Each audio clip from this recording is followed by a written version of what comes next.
Bibbity Bop Barbershop is written by Natasha Anastasia Tarpley and illustrated by E.B. Lewis. Let's learn about the author and illustrator before sharing their story with you. Born in Chicago, Natasha Anastasia Tarpley began writing at the age of 7. She wanted to be just like her mother, who was also a writer. Natasha has written a few books, both for kids and adults. She still lives in Chicago today. Born in Philadelphia, E.B. Lewis has illustrated over 70 children's books. With 2 uncles who loved art, E.B. remembers wanting to be an artist since 3rd grade. E.B. taught kids in public schools for 12 years and continues to teach today. He now lives in New Jersey. Now it's story time. And I would like to thank Sarah Kamya and Little Free Diverse Libraries for providing me with this book to share with you all. Today I'm going to read you a fun book called Bibbity Bop Barbershop by Natasha Anastasia Tarpley and illustrated by E.B. Lewis. And I hope you enjoy it.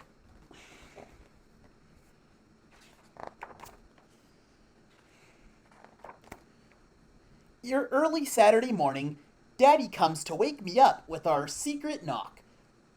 Bibbity beep bop bop, bibbity beep bop bop.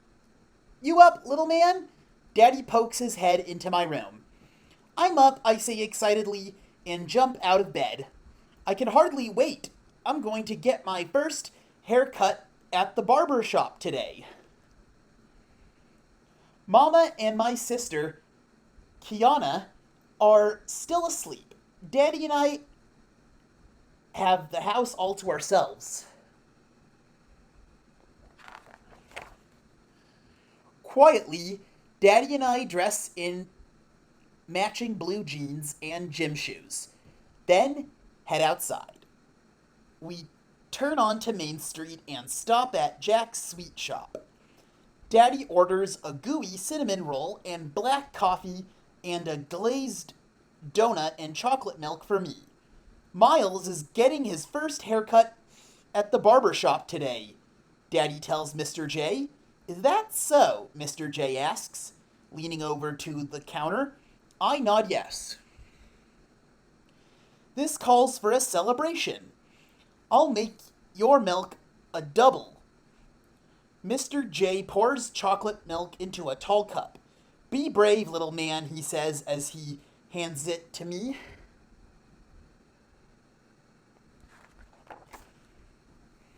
We eat as we walk. Ahead, I see the green and yellow awning and the white letters on the window that say Seymour's Barbershop. Next to the door is a short white barber's pole. It has red stripes which curl and swirl around it like strange fish swimming in a sea of white. And there's Mr. Seymour in the window with his wild gray hair dusting off his big shiny chair. Mr. Seymour has been Daddy's barber since Daddy was a kid like me. Now he'll be my barber too.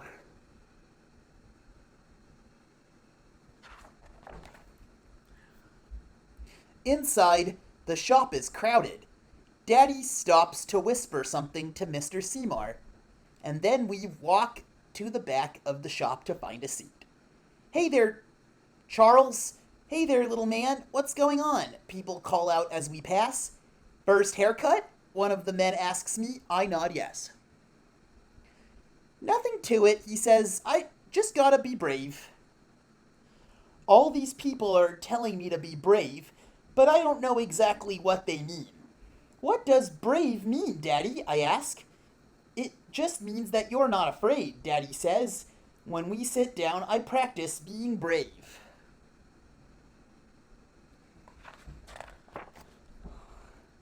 As Daddy and I wait our turn, we watch two men playing checkers. Slap! One of the men slams his checker on the board. King me, he shouts with his arms raised high.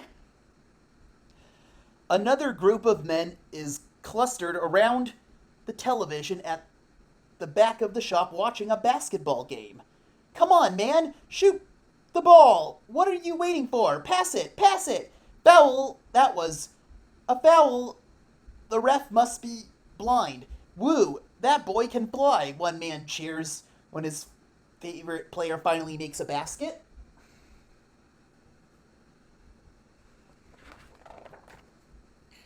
Jazz music, loud voices, and laughter blend with the buzz of clippers and the soft swish, swish whisper of scissors skimming loose hairs from a freshly cut head. I look at the men in the row of chairs in front of me.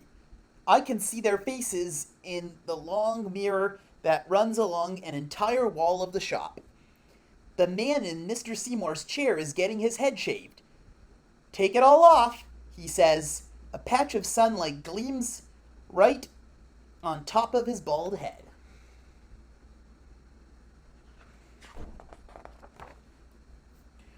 Another man has long, thick dreadlocks. He's getting a shave with a straight razor. When he leans all the way back in the chair, his locks almost touch the floor. The next man is getting his hair cut low all around. The clippers go back and forth, dipping and gliding across his head, making smooth waves that ripple through his hair. In the last chair, there's a kid, a little older than me, getting his big curly afro trimmed just a little off the sides, he says. But none of the styles I see look like me.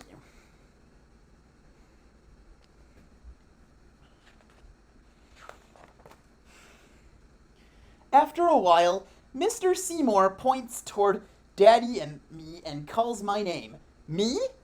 I look at Daddy and then at Mr. Seymour and then Daddy again. You go first, Miles, he says and pats me on the shoulder. Be brave, little man. I can hear my heart beat in my ears and my knees feel wobbly, but I stand up and walk over to the chair. Mr. Seymour helps me up. The chair is so high. Then he drapes a big wide cape over me to catch the loose hairs. What style would you like for your first haircut, little man? Mr. Seymour asks. I shrug my shoulders. I don't know. Mr. Seymour shows me a poster hanging on the wall with pictures of all kinds of different styles. But I still don't see any that look like me. I take one more look around the shop, and when I see Daddy, I know right away which style I want. Cut low on top and shaved, clean all round, just like his. I whisper to Mr. Seymour, and he goes to work.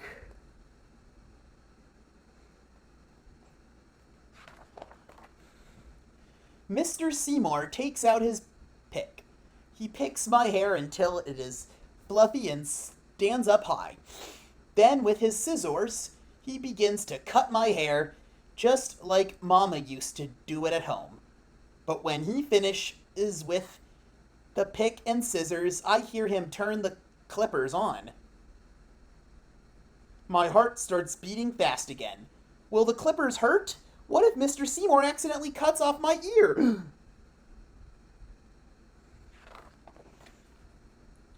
The loud buzzing noise is coming closer. Then I feel a tickle creeping up the back of my neck. I get so scared, I duck down as low as I can, go in the chair, and throw the cape over my head.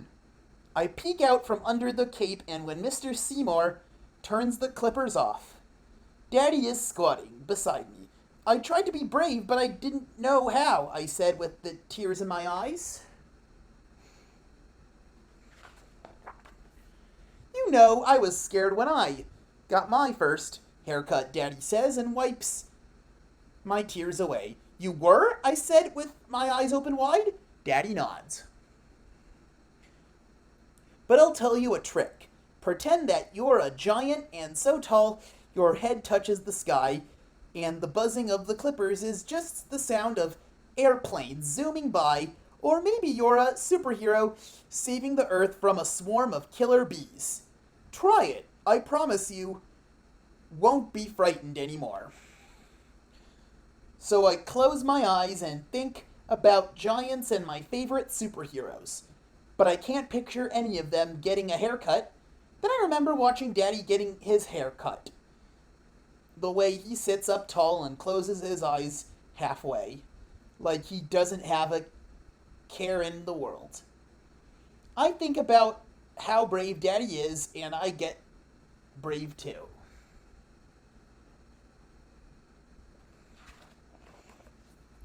When Mr. Seymour turns the clippers back on, I imagine I have Daddy's long legs and wide shoulders. I sit up straight like Daddy, though I still squeeze the arms of the chair tightly. And when Mr. Seymour is through, there is a brand new me staring back from the mirror. Mr. Seymour rubs a dab of sweet-smelling blue aftershave on my face and the back of my neck. It feels like a cool breeze. Then he dips a brush in powder and gently sweeps it over my head and neck. Daddy takes his seat in Mr. Seymour's chair, and when Mr. Seymour asks him how he wants his hair, Daddy says he wants it a haircut just like mine. Daddy wants to look like me. When Mr. Seymour is finished, Daddy and I smile at each other in the mirror. You sure we're not twins? Daddy asks, raising my eyebrow. On the way out, some of the other men in the shop hold their hands up to get me for high fives. Looking sharp, man, they say. Guess I can't call you little man anymore, Miles. You're one of the big boys now, Mr. Seymour says and shakes my hand. See you next time.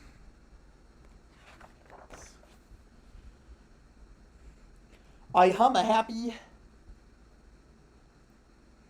proud song as we leave Mr. Seymour's shop. Bibbity bop, bibbity beep bop bop. Daddy picks up the tune. We walk to the rhythm of our music, two cool cats, side by side. The end. I hope you enjoyed that fun story.